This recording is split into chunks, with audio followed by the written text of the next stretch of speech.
كلمية عاد كوهبة كلمية عاد كوهبة حزب الحاكم ككلمية ayaa waxa uu maanta gudaha magaalada Boorama munaasabad ballaaran oo soo dhaweyn ugu sameeyay saddex urur oo ka dhisan guud ahaanba deegaanada kala duwan ee Jamhuuriyadda Somaliland ururadani ayaa waxay kala ahaayeen ururka Soosta ururka Hormuud iyo sidoo kale silsilada ururka mutadawiciinta xisbiga kulmiyo oo ka dhisan guud ahaanba deegaanada kala duwan ee dalkani Somaliland munaasabadani ayaa waxa ka soo qayb galay marwada labaad ee qaranka Jamhuuriyadda Somaliland Marwe Raxma Xaaji Maxamed Suldaan saraakiisha kala duwan ee xisbiga kulmiyo gobolka Awdal uu hogaaminayo gudoomiyaha xisbiga kulmiyo gobolka Awdal iyo dhammaan taageerayaasha kala duwan ee xisbiga kulmiye iyo xubnaha ururadaasi maanta ku soo biirayay waxaana ugu horeyn munaasabadaasi daahfuray gudoomiyaha xisbiga kulmiyo gobolka Awdal ayaa waxa uu sheegay waxaynu halkan maanta xaflad ku soo biirida ugu qabanaynaa saddex urur oo dhalinyaro waa silsilada mutadawiciinta ururka Hormuud organization iyo ururka Soosta saddexda urur baynu ugu qabanaynaa halkani oo maanta muujiye taageeradooda ay u muujinayaan xisbiga kulmiye waxaan in leeyahay xisbiga kulmiye waa xisbigii dhalinyarada waa kii mustaqbalkeena iyo aayaheena ka talinay waxaad ogtihiin 7 sano xisbiga kulmiye oo qarankan hogaaminayay inay dhalinyaradu ugu badanayd ay ka shaqayso wasaaradaha ugu miisaanka badan ee qaranka Jamhuuriyadda Somaliland marka waxaan inaga codsanayaa mar labaad sidii xisbigaas ku soo noqon lahaa waa inaan guntiga dhisha iskaga dhignaa waxaan idinka fadhinaa hawl ballaaran waxaan idinka fadhinaa inaad garab joogsataan annaguna caaw haddaan xisbi kulmiye waxaan ballan idin qaadanaa inaan idin samayn doono diiwaan ururadii la soo shaqeeyay xisbiga ururadii garab taagna xisbiga silsilada mutadawiciintu waxay ku timid daraasad ballaaran oo ka sameeyay dalkeena bishii 3aad iyo 4aad iyo 5aad waxay ahaayeen saddex daraasadood oo qarankeena horumarkiisa ugu hiilinayay iyaguna waxa xaggaasi ka hadlay xubnaha ururada maanta ku soo biirayay oo ka sheekeeyay sababaha ay xisbiga ugu soo biireen ayaa waxay sheegeen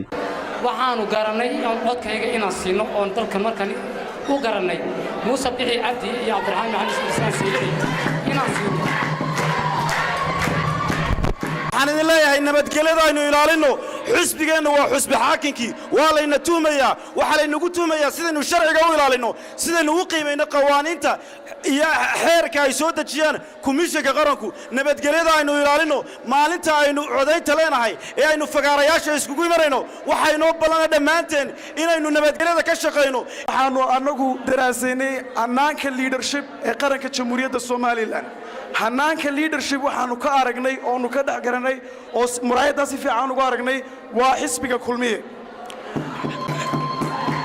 ururada dhalinyarada waxay gaarsiiyeen dhalinyaradii heer ay urur samaysan karaan heer ay siyaasadda ka qayb gali karaan heer ay cududooda iyo codkoogaba dhiiban karaan maskaxdooda ay tuujin karaan ayay noo sameeyeen xisbiga kulmiye